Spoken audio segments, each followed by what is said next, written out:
বন্ধুরা এখন বানাচ্ছি আমরা গুড় বাদাম। এই দেখো এখন বাদামগুলোকে ভাজছি। আমি তো পুড়ে যাচ্ছি। হ্যাঁ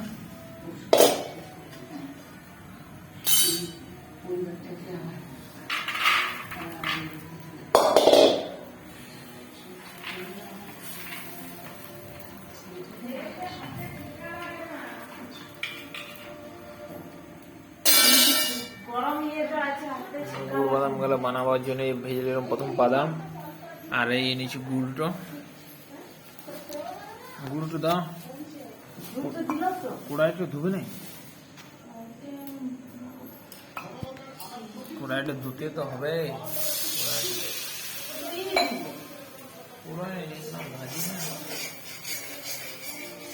বাদাম খাওয়া ঠিক না। তুমি খাও না।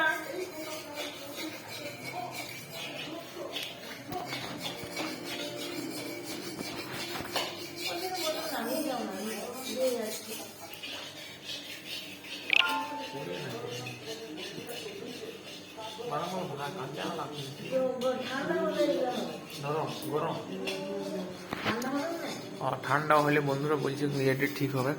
এখন একটা গরম আছে তো কাঁচা লাগছে, ঠান্ডা হলে ঠিক হবে। এখন আমি গুড় গোলাবো, তারপরে গুড় কাঠি বানাবো। গুড় কাঠি কি করে? গুড় বাদাম বানাবো।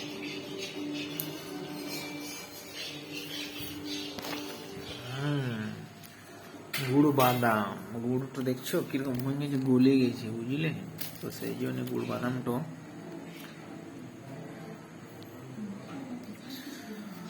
হরে কৃষ্ণ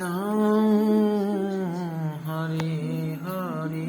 তো বন্ধুরা ভিডিওটা ভালো লেগে থাকলে লাইক কমেন্ট শেয়ার করবে, ঠিক আছে। এই এখন আমি গুড় বাদাম বানানোর জন্য বসছি।